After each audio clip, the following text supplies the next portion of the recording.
അഗ്നിജ്വാല A deep love story ഭാഗം 167. ദേ, ഇനി ഞാൻ ചോദിക്കില്ല. അവസാനായിട്ട് ചോദിക്കുക, നീ എന്നോട് മിണ്ടുന്നോ ഇല്ലയോ? അഗ്നി കനത്ത സ്വരത്തിൽ ചോദിച്ചു. ജ്വാല അവനീന്ന് മുഖം വെട്ടിച്ചു. ഓഹോ, അപ്പം മിണ്ടില്ല അല്ലേ? വേണ്ട, മിണ്ടണ്ട. ഞാൻ എന്നോട് മിണ്ടുന്നവരോട് പോയി മിണ്ടിക്കോളാം, അഗ്നി പറഞ്ഞു. ജ്വാലയ്ക്ക് അവൻ പറഞ്ഞതങ്ങോട്ട് മനസ്സിലായില്ല. ആരോട്? അവള് ചോദിച്ചു. അവൻ അവളെ ഇടം കണ്ടിട്ട് നോക്കി, പക്ഷെ മിണ്ടിയില്ല. ചോദിച്ചേ കേട്ടില്ലേ, ആരോടാന്ന്? അവള് വീണ്ടും ചോദിച്ചു. അതെന്തിനാ നീ അറിയുന്നേ? നിനക്ക് എന്നോട് മിണ്ടാൻ വയ്യല്ലോ. അവൻ അവളെ സൂക്ഷിച്ചു നോക്കി. പെണ്ണാണെങ്കിൽ അവനെ കണ്ണുരുട്ടി നോക്കുകയാണ്. നീ ഈ പൂച്ചക്കണ്ണുരുട്ടി ഇവിടെ കിടന്നോ? ഞാൻ ആ സുരഭിയോടൊന്ന് ചിരിച്ചേനല്ലേ നീ എന്നോട് മിണ്ടാതെ കിടക്കുന്നേ?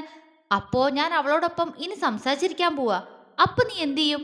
ചുണ്ടുകോട്ടി അതും പറഞ്ഞ് അവൻ ബെഡിന്ന് എഴുന്നേറ്റു. ജ്വാല പെട്ടെന്ന് അവന്റെ കയ്യിൽ പിടിച്ചു വലിച്ചവനെ ബെഡിലേക്ക് തന്നെ ഇരുത്തി. അവൻ അവളെ നോക്കിയില്ല. ദേ ദേവേട്ട, വേണ്ടാട്ടോ, നിന്നെങ്ങനെ ദേഷ്യം പിടിപ്പിക്കുന്നേ? അവള് ചോദിച്ചു. അപ്പം മിണ്ടാതിരുന്ന നീ എന്നെ ദേഷ്യം പിടിപ്പിക്കുന്നതോ? അഗ്നിയും ചോദിച്ചു. അതിന്റെ കാരണം ദേവേട്ടന് അറിഞ്ഞൂടെ? അവള് പരിഭവത്തോടെ ചോദിച്ചു. അറിയാ, അതല്ലേ പ്രശ്നം പറഞ്ഞു തീർക്കാന്ന് കരുതി ഞാൻ നിന്നോട് സംസാരിക്കാൻ വന്നേ. അവൻ അവളെ പിടിച്ച് തന്റെ അരികിലിരുത്തി. എനിക്കത് കേൾക്കണ്ട. അവള് പറഞ്ഞതും അവന് ചിരി വന്നു പോയി. അങ്ങനെ പറയല്ലേ, കേൾക്ക്. ഒന്നുമില്ലെങ്കിൽ എന്റെ ഭാര്യ ഇങ്ങനെ ഒരു കുശുംബിയായി പോയതല്ലേ, അപ്പൊ കേൾക്ക്. ഇങ്ങനെയാണെങ്കിൽ ഞാൻ എന്റെ കൂടെ പഠിക്കുകയെ വർക്ക് ചെയ്യുകയൊക്കെ ചെയ്ത പെൺകുട്ടികളെ കണ്ട് സംസാരിച്ച എന്താവും നിന്റെ പ്രതികരണം? കൊല്ലുമല്ലോ നീ എന്നെ. അഗ്നി തമാശ പോലെയാണ് അത് പറഞ്ഞത്. പക്ഷെ ജ്വാല അവനെ ഞെട്ടലോടെ നോക്കി. അവളുടെ കണ്ണുകൾ പതിയെ നിറഞ്ഞു വന്നു.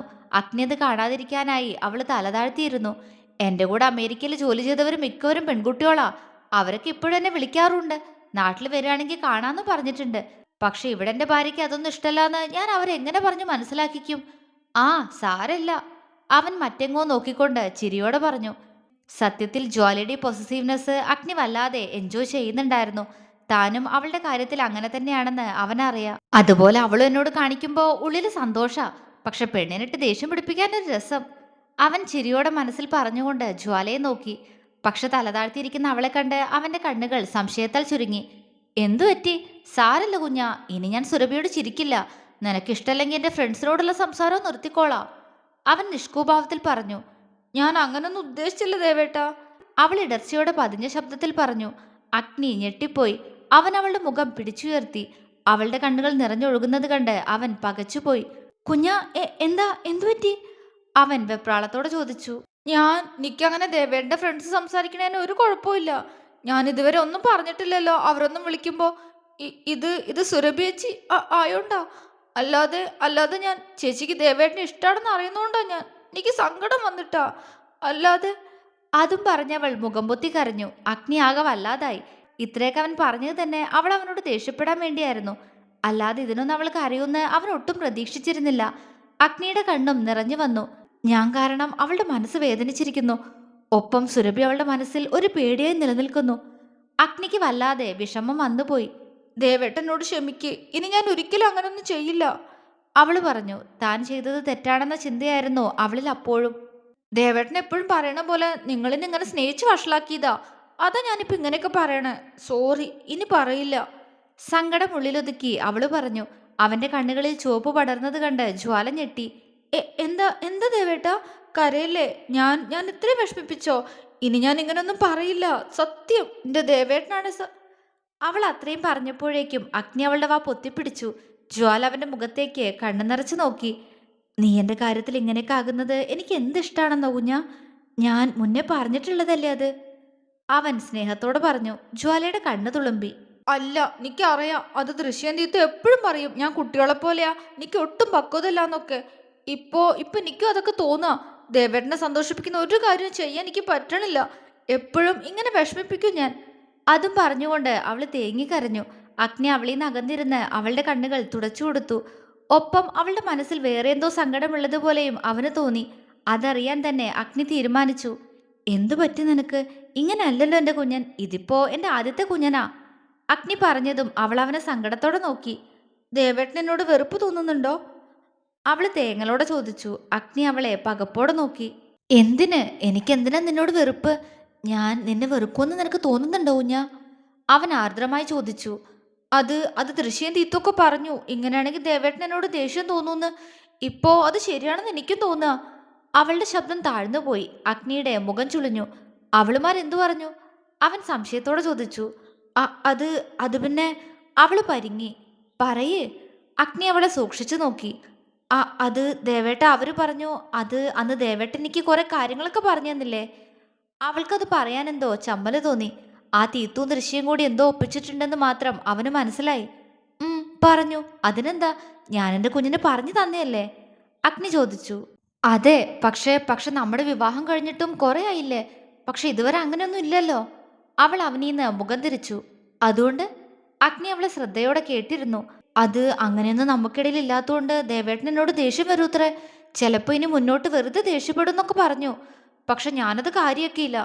പക്ഷെ ഇപ്പൊ തോന്നുക അവര് പറയണതൊക്കെ ശരിയാന്ന്. അവള് പറഞ്ഞു നിർത്തി. അഗ്നിയുടെ മുഖം മാറി. അവളുമാര് പറഞ്ഞത് എന്ത് ശരിയാന്ന്? ഇതിന്റെ പേരിൽ നിന്നോട് ഞാൻ ദേഷ്യപ്പെട്ടിട്ടുണ്ടോ എപ്പോഴെങ്കിലും? അവൻ ഗൗരവത്തെ ചോദിച്ചു. ഇല്ല. പക്ഷെ ഞാനിങ്ങനെ ദേവേട്ടന്റെ കാര്യത്തിൽ ഓവറായിട്ട് സ്വാതന്ത്ര്യം കാണിക്കുമ്പോ ഇപ്പൊ കുറച്ചായിട്ട് ദേവേട്ടൻ അതിനോട് ദേഷ്യം ഉണ്ടാക്കണത് പോലെ എനിക്ക് തോന്നുന്നുണ്ട്. ചേച്ചിയോട് ചിരിക്കണ്ടെന്ന് പറഞ്ഞിട്ടും ചിരിച്ചില്ലേ, മിണ്ടുന്നില്ലേ? അതൊക്കെ എന്നോടുള്ള ദേഷ്യം കൊണ്ടാന്ന് തോന്നുന്നു എനിക്ക്. അവളുടെ കണ്ണു നിറഞ്ഞു. അഗ്നിയുടെ മുഖം ദേഷ്യത്താൽ ചുവന്നു. ഇതൊക്കെ അവളുമാർ എന്നാ നിന്നോട് പറഞ്ഞേ? അവന്റെ ശബ്ദം കടുത്തു. കുറച്ചു ദിവസമായി ഫോണ് വിളിച്ചപ്പോ അങ്ങനെ സംസാരിച്ചിരിക്കുന്ന കൂട്ടത്തിൽ പറഞ്ഞതാ. അവള് പറഞ്ഞുകൊണ്ട് അവനെ വല്ലായ്മയോടെ നോക്കി. എന്നിട്ടെന്താ ഇത്രയും ദിവസം എന്നോടിത് പറയാതിരുന്നേ? അവൻ പല്ല് കടിച്ചു. ജ്വാലയ്ക്ക് പേടി തോന്നി. അത് ഞാനിതൊന്നും കാര്യമാക്കിയിട്ടില്ലായിരുന്നു. പക്ഷെ ഇപ്പോ. അവള് പറഞ്ഞു നിർത്തി. ഇപ്പോ? അഗ്നിയുടെ ശബ്ദമുയർന്നു. ജ്വാല ഞെട്ടലോടെ അവനെ നോക്കി. പറയടി, ഇപ്പൊ എന്താ ഉണ്ടായെന്ന്? ഞാൻ സുരഭിയോട് സംസാരിക്കുന്നത് നിന്നോടുള്ള ഇഷ്ടക്കുറവുണ്ടെന്ന് തോന്നുന്നുണ്ടോ? പറയാൻ. അവൻ അവളുടെ തോളിൽ പിടിച്ചു കുലുക്കിക്കൊണ്ട് അലറി. ജ്വാല പേടിയോടെ അവന്റെ മുഖത്തേക്ക് നോക്കി. വാക്കുകൾ പുറത്തേക്ക് വരാത്തതുപോലെ. മറുപടി പറ, എന്നെ ദേഷ്യം പിടിപ്പിക്കരുത് ജ്വാല. അവൻ മുരണ്ടു. അവള് ചുണ്ടു പിളർത്തി കരയാൻ തുടങ്ങി. ഇല്ല, പക്ഷെ ഞാനിങ്ങനെയൊക്കെ ദേവേട്ടന്റെ കാര്യത്തിൽ ഇടപെടുന്നത് ദേവേട്ടന് ഇഷ്ടമല്ലല്ലോ. എന്നോടിപ്പോ ദേഷ്യപ്പെട്ടില്ലേ അതിന്റെ പേരില്? അപ്പൊ എല്ലാം കൂടി ആലോചിച്ചപ്പോ നിക്ക് തോന്നി. അവൾ ഉമിനീർ വിഴുങ്ങി. നിനക്ക് തോന്നി? അവൻ ഗൗരവത്തിലാണ്. അവര് പറഞ്ഞത് ശരിയാവൂന്ന്. അവള് വിതുമ്പി. അതെ, അതുകൊണ്ട് തന്നെയാ. അഗ്നി പെട്ടെന്ന് തന്നെ പറഞ്ഞു. ജ്വാല ഞെട്ടിപ്പോയി. ഇത്രയൊക്കെ അവനോട് പറയുമ്പോഴും അവൻ അങ്ങനെയല്ലാന്ന് പറയണേന്ന് അവൾ ആഗ്രഹിച്ചിരുന്നു. പക്ഷെ ഇപ്പോ. ദേവേട്ട. അവൾ പകപ്പോടെ അവനെ വിളിച്ചു. എന്താ, പറഞ്ഞത് കേട്ടില്ലേ? അതുകൊണ്ട് തന്നെയാ ഞാൻ നിന്നെ ആഗ്രഹിക്കുന്നു. മാസം ഒരുപാടായില്ലേ നമ്മുടെ വിവാഹം കഴിഞ്ഞിട്ട്. അഗ്നി ബെഡിൽ നിന്ന് എഴുന്നേറ്റ് അവന്റെ ഷർട്ടിന്റെ ബട്ടൺ ഓരോന്നായി അഴിക്കാൻ തുടങ്ങി. അതുകൊണ്ട്? ജ്വാല ഇരുന്ന് വിറയ്ക്കാൻ തുടങ്ങി. അതുകൊണ്ട് എനിക്കിപ്പോ നിന്നെ വേണം, അത്ര തന്നെ. അതും പറഞ്ഞ് അവനവന്റെ ഷർട്ട് പൂർണ്ണമായും അവനീന്ന് അഴിച്ചു മാറ്റി. ജ്വാല ഞെട്ടലോടെ അവന്റെ മുഖത്തേക്ക് നോക്കി. ദേവേട്ട. അവള് പേടിയോടെ വിളിച്ചു. പക്ഷേ അഗ്നി അത് കേൾക്കാതെ അവളുടെ കാലിൽ പിടിച്ചു വലിച്ചു. അവള് നേരെ ബെഡിലേക്ക് പോയി മലർന്നു വീണു. പകച്ചു നോക്കുന്നവൾക്ക് മേലേക്ക് അവൻ പെട്ടെന്ന് അമർന്നു. ജ്വാല ഞെട്ടിപ്പോയി. അവൻ അവളുടെ മുഖത്തേക്ക് നോക്കി. ആ നോട്ടം കണ്ട് പേടിയോടെ ജ്വാല കണ്ണുകൾ ഇറുക്കിയടച്ചു. മനസ്സിൽ ആ സമയം അഗ്നി അവൾക്ക് പറഞ്ഞു കൊടുത്ത ദാമ്പത്യ ജീവിതത്തിലെ പ്രധാന കാര്യമായിരുന്നു. അതെങ്ങനെയാണെന്ന് പറഞ്ഞു തന്നെങ്കിലും ഇപ്പോ അവൻ തന്നെ പിടിച്ചു കിടത്തിയത് അതിനല്ലേ? അപ്പൊ വേദനിക്കില്ലേ? അവൾക്ക് ആ ഒരു ചിന്തയായിരുന്നു. അതിന്റെ ഫലമായി അവളുടെ ദേഹം വിറച്ചു. അഗ്നി ആ മുഖത്തേക്ക് തന്നെ നോക്കി കിടന്നുപോയി. അവളുടെ നെഞ്ചിടിപ്പ്, വിറയൽ എല്ലാം എല്ലാം അറിഞ്ഞുകൊണ്ട്. സങ്കടത്തെക്കാൾ കൂടുതൽ ദേഷ്യമാണ് അവൻ ആ സമയം തോന്നിയത്. ഇങ്ങനെ ആരെങ്കിലും പറഞ്ഞാൽ തീരാവുന്നതേ ഉള്ളോ ഇവൾക്ക് എന്നോടുള്ള വിശ്വാസം? ഈ ഒരു കാര്യത്തിന് വേണ്ടി ഇവളോട് ദേഷ്യം കാണിക്കുമെന്നോ ഞാൻ? അവൻ മനസ്സിൽ പറഞ്ഞുകൊണ്ട് അവളെ നോക്കി പല്ല് കടിച്ചു. പെട്ടെന്ന് അവളുടെ കഴുത്തിലേക്ക് മുഖമമർത്തി. ജ്വാല ബെഡിൽ ഉയർന്നുപോയി. പക്ഷേ എന്നും അവളെ ലാളിക്കാറുള്ള ചുണ്ടും പല്ലുകളും ഇന്ന് ആ പെണ്ണിനെ നോവിക്കുന്നു. ആദ്യമായി അവളുടെ കഴുത്തിൽ നോവിക്കും വിധം അവന്റെ പല്ലുകൾ അമർന്നു. അവളുടെ കണ്ണുകൾ നിറഞ്ഞുപോയി. പക്ഷേ അവൾ അവനെ തള്ളി മാറ്റിയില്ല. അവന്റെ ചുണ്ടുകൾ പതിയെ അവിടെയാകെ അലഞ്ഞു നടക്കുമ്പോൾ ഏതോ ഒരു അനുഭൂതിയിൽ അവളുടെ കണ്ണുകൾ അടഞ്ഞുപോയി. പക്ഷേ തന്നെ ഒട്ടും മനസ്സിലാക്കാത്ത പെണ്ണിനോട് ദേഷ്യവും പരിഭവമാണ് അവനിൽ നിറയുന്നത്. അവന്റെ മുഖം അവളുടെ മാറിടത്തിലേക്ക് അരിച്ചിറങ്ങി. ജ്വാല ഞെട്ടിക്കൊണ്ട് കണ്ണുകൾ തുറക്കുമ്പോഴേക്കും അഗ്നിയുടെ പല്ലുകൾ താഴ്ന്നിറങ്ങിപ്പോയ വസ്ത്രത്തിന് പുറത്തൂടെ അവളുടെ മാറിടത്തിൽ അവളെ വേദനിപ്പിക്കും വിധം അമർന്നു. അവള് വേദനയോടെ ഞെരങ്ങിപ്പോയി. അഗ്നിയൊന്ന് ഞെട്ടി. അവളുടെ മുഖത്തേക്ക് മുഖമുയർത്തി നോക്കിയവൻ. കണ്ണു നിറച്ച് പേടിയോടെ തന്നെ നോക്കുന്നവളെ തുറച്ചു നോക്കിയവൻ. എങ്കിലും അവളുടെ പേടി നിറഞ്ഞ മുഖം കണ്ടപ്പോ അവൻ ഒന്ന് ശാന്തമായി. അങ്ങനെ തന്നെ കിടന്നുകൊണ്ട് അവളുടെ ടോപ്പ് അല്പം ഉയർത്തി അവളുടെ നഗ്നമായ വയറിൽ കൈവച്ചവൻ. ദേവേട്ട. അവൾ ആ കൈക്ക് മുകളിലായി അവളുടെ കൈവച്ചു. കൈയെടുക്ക്. അവൻ ഗൗരവത്തോടെ തന്നെ പറഞ്ഞതും അവള് വേഗം കൈയെടുത്തു മാറ്റി. അഗ്നിയുടെ ദൃഢമായ കൈകൾ അവളുടെ വയറിനെ പൊതിഞ്ഞു. നോട്ടം അവളുടെ പൂച്ചക്കണ്ണുകളിൽ തന്നെയാണ് അപ്പോഴും. അവളുടെ കണ്ണുകൾ കലങ്ങിയത് കണ്ട് അവന്റെ മുഖം മങ്ങി. എനിക്ക് എന്താ പറയണ്ടെന്ന് അറിയുന്നില്ല കുഞ്ഞ. നീ എന്നെ ഒട്ടും മനസ്സിലാക്കാത്ത പോലെ. തന്റെ ഓരോ നീക്കത്തിലും അവൾ ഭയന്നത് കണ്ട് അവൻ ഇടറിക്കൊണ്ട് പറഞ്ഞതും ജ്വാല പെട്ടെന്ന് അവനെ ചുറ്റിപ്പിടിച്ചു. നീ സമ്മതിക്കാതെ ഞാൻ നിന്നെ എന്തെങ്കിലും ചെയ്യോ? ഇപ്പൊ ഇങ്ങനെയൊക്കെ ചെയ്തപ്പോ നീ പേടിക്കുന്ന വേണ്ടാത്ത ഓരോന്ന് ചിന്തിച്ചു കൂട്ടിയിട്ടല്ലേ? നിനക്കിപ്പോഴും എന്നെ മനസ്സിലാവുന്നില്ലേ? ചോദിക്കുമ്പോ അവന്റെ മുഖം മിങ്ങിപ്പോയിട്ടുണ്ട്. ദേവേട്ടാ, അവൾ ഇടറിക്കൊണ്ട് വിളിച്ചു. അവരൊന്നും പറയുന്നത് സത്യമല്ല. നിനക്ക് അറിഞ്ഞൂടെ എന്നെ? പിന്നെ എന്താടി ഇങ്ങനെ? അവന്റെ ശബ്ദം വല്ലാതെ ഇടറി. അങ്ങനെ അല്ല ദേവേട്ടാ, ഞാൻ അങ്ങനൊന്നും കരുതിയിട്ട് പറഞ്ഞതല്ല. ദേവേട്ടൻ ചേച്ചിയോട് മിണ്ടണത് എനിക്ക് ഇഷ്ടായില്ല. അപ്പൊ അവളുമാര് പറഞ്ഞത് പറഞ്ഞൂന്നേ ഉള്ളൂ. പിന്നെ പിന്നെ ഇങ്ങനെയൊക്കെ എല്ലാവരുടെയും ജീവിതത്തിൽ ഉണ്ടാവൂന്ന് ദേവേട്ടൻ പറഞ്ഞിട്ടുണ്ടല്ലോ. പക്ഷെ നമുക്കിടയിൽ മാത്രം. അവള് പറഞ്ഞു വന്നത് ഒന്ന് നിർത്തി. എന്ന് കരുതി അതിനു വേണ്ടി മാത്രാണോ ഞാൻ നിന്നെ സ്നേഹിക്കുന്നത്? അങ്ങനെ ആയിരുന്നെങ്കിൽ എന്നോ എനിക്ക് നിന്റെ സമ്മതം പോലും നോക്കാതെ അതാവായിരുന്നു. അവന്റെ കണ്ണു കൂർത്തു. ജ്വാല ഒന്നും മിണ്ടാതെ അവന്റെ മുഖം പിടിച്ചു താഴ്ത്തി ആ കവിളി ചുംബിച്ചു. വേണ്ട, നീ എന്നെ തൊടണ്ട. അവൻ പിണങ്ങി. ഞാൻ തൊടും, എന്റെയാ. അവൾ അവനെ അടക്കി പിടിച്ചു. അവളുടെ ആ ഒരു പറച്ചിലിൽ അത്രയും നേരമുണ്ടായിരുന്ന പിണക്കം മാറിയവന്റെ മുഖം വിടർന്നു. എങ്കിലും വെറുതെ ഗൗരവം പൂണ്ടു. അവൻ അവളിൽ നിന്ന് അകന്നു മാറി. അവര് പറയുന്നതൊക്കെ സത്യാണെന്ന് ഇപ്പോഴും കരുതുന്നുണ്ടോ? അവൻ അല്പം മയത്തി ചോദിച്ചു. എപ്പോഴാ നമ്മൾ ജീവിക്കാ ദേവേട്ടാ?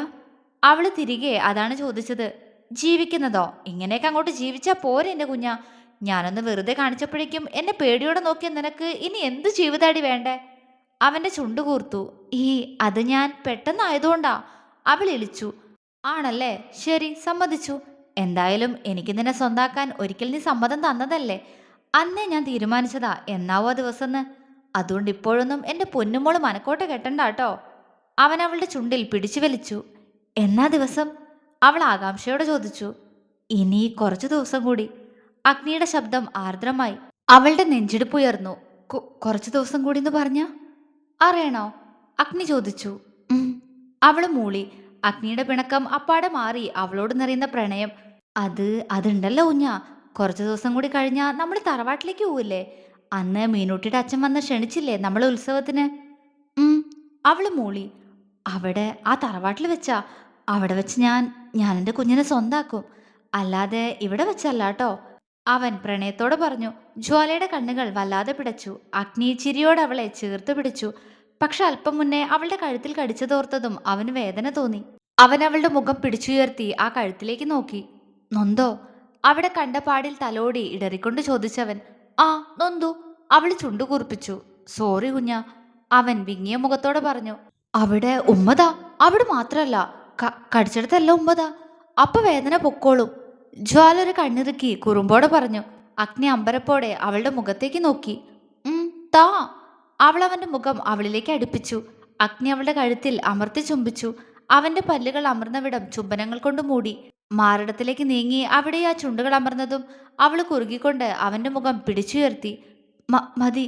അവൾ വിക്കി. പക്ഷെ അവളെ കടിച്ചതിന്റെ സങ്കടമാണ് അവൻ അപ്പോഴും. ഇന്നോളം അവളെ നോവിക്കാത്തവന് വല്ലാതെ നൊന്തുപോയി. കുഞ്ഞാ, സോറി മോളെ. അവളുടെ കവിളിൽ കൈവച്ചവൻ. സാരില്ല, എനിക്ക് അത്ര വേദനിച്ചില്ല. കള്ളം പറയാ, ഞാൻ നല്ലോണം കടിച്ചു.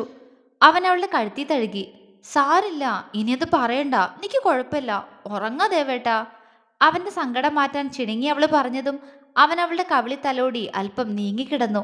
നിമിഷങ്ങൾക്കുള്ളിൽ തന്നിലേക്ക് ഒട്ടിവന്ന പെണ്ണിനെ അടക്കി പിടിച്ച് നെറ്റിയിൽ ചുംബിച്ചു. ജ്വാല കുറുകിക്കൊണ്ട് അവനെ വട്ടം ചുറ്റിപ്പിടിച്ചു. എപ്പോഴോ കണ്ണുകൾ അടഞ്ഞുപോയി. തുടരും.